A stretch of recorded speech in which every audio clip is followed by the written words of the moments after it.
Fala galera, Gustavo aqui do canal Senhor Programador. No vídeo de hoje eu vou mostrar tudo o que você precisa saber sobre a propriedade Position do CSS. E ao final desse vídeo você vai conseguir posicionar seus elementos com muito mais facilidade. Então, bora cair para dentro do código? Então, para explicar a propriedade Position do CSS, eu criei aqui um arquivo HTML normal, em que eu coloquei uma div com a classe Container, que é uma div py, ou seja, uma div que fica por volta de outras 3 divs, que são essas aqui de dentro. Eu dei um nome, dei um texto para cada uma delas, que são as divs 1, 2 e 3. E eu já coloquei algumas estilizações, que não vem ao caso nesse vídeo aqui, só para deixar nossas divs aqui centralizadas na nossa tela. Coloquei uma cor e um tamanho e uma altura em cada uma dessas divs. E essa div por fora aqui, que tem uma cor de fundo verde, é essa nossa div container, que é a nossa div py. Então, a primeira coisa que a gente tem que entender sobre a propriedade position do CSS é que o valor padrão dela é o valor static. Então, se por exemplo eu pego a nossa div 2 aqui, coloco a propriedade position, o valor padrão de todos os elementos HTML para o position é esse static aqui. Tanto é que se eu salvo, nada acontece aqui pra gente. Esse é o valor que a gente está acostumado, esse é o jeito, na verdade, que a gente está acostumado dos nossos elementos HTML se comportarem, tá? É esse position static aqui. Mas a gente pode passar um outro valor, como por exemplo um position relative. Que esse position relative é muito parecido com o static. Tanto é que se eu salvo, nada acontece aqui pra gente. Mas tem uma pequena diferença que quando eu passo um position relative para algum elemento, eu posso aplicar nesse elemento 4 propriedades, que são a top, a right, a left e a propriedade bottom, dessa maneira. Que o valor que eu colocar aqui em uma dessas propriedades vai ser o deslocamento que essa nossa div 2 vai ter em relação ao espaço que ela está ocupando aqui. Então, se por exemplo eu passo para essa div 2 um position relative e um top de 80 pixels, fica de olho no que vai acontecer aqui na nossa div 2. Eu vou salvar e a gente pode ver que essa nossa div 2 ela se deslocou 80 pixels em relação ao espaço do top, aqui do topo, que ela estava ocupando. A mesma coisa se eu passar para ela, por exemplo, um left de 100 pixels. E eu salvo, eu posso ver que ela se deslocou 100 pixels em relação à borda, à esquerda, que ela estava ocupando. Então, essa é a única diferença entre o position relative e a position static, que é o padrão, é que com esse relative eu posso aplicar essas 4 propriedades que eu citei anteriormente para deslocar esse nosso elemento. Mas a gente geralmente não usa o top, o right, o left e o bottom diretamente num elemento que tenha esse position relative. A gente normalmente vai usar essas 4 propriedades quando a gente tem algum elemento que tenha esse position com o valor de absolute aqui. Esse valor de absolute, só de eu salvar esse nosso arquivo, a gente pode ver que aconteceu uma coisa muito interessante.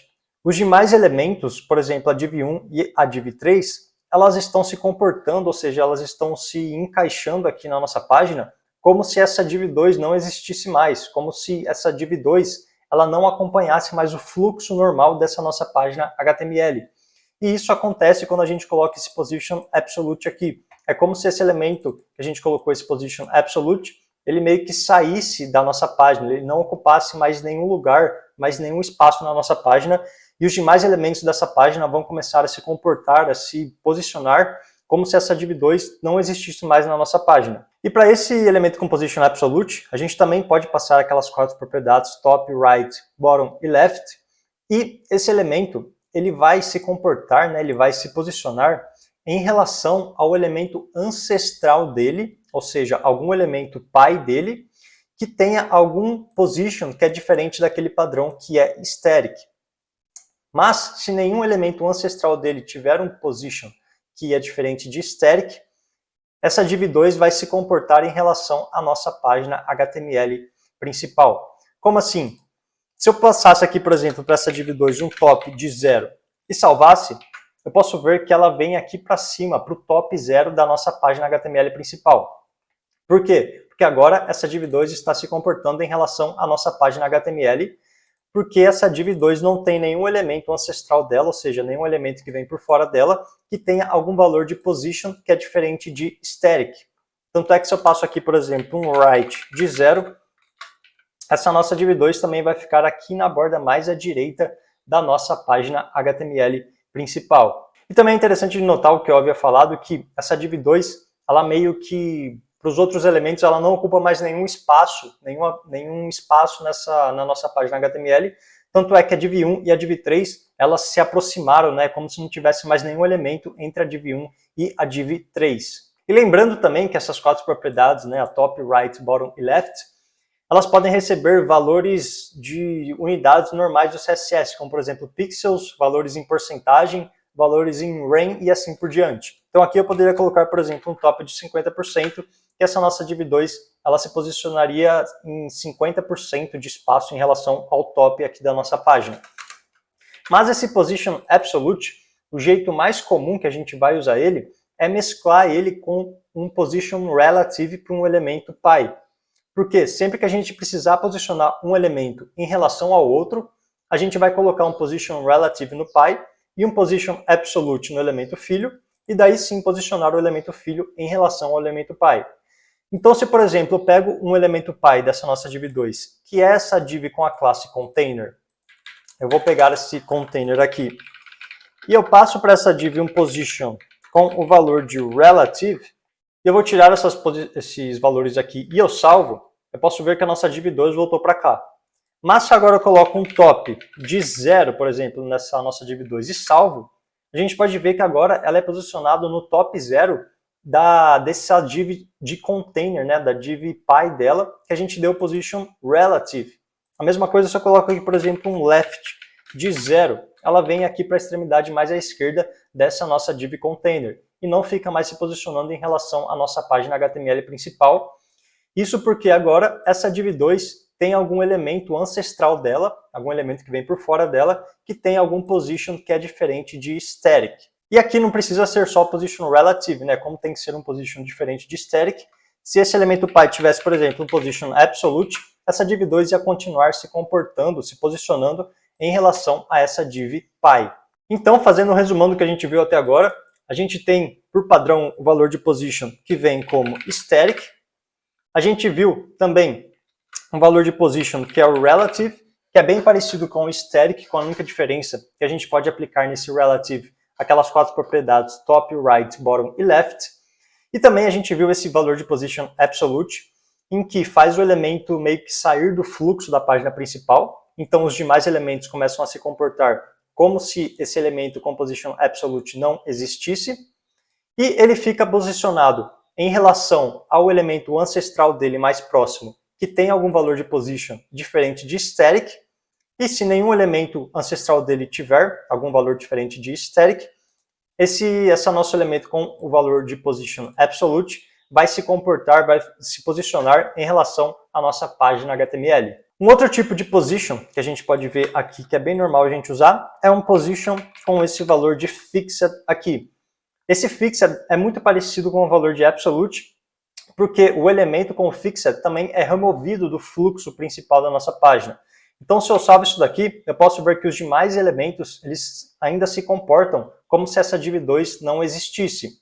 Mas a diferença entre o fixed e o absolute é que, primeiro, o fixed, ele sempre vai ser, esse elemento com fixed, ele sempre vai se posicionar em relação à nossa página HTML principal.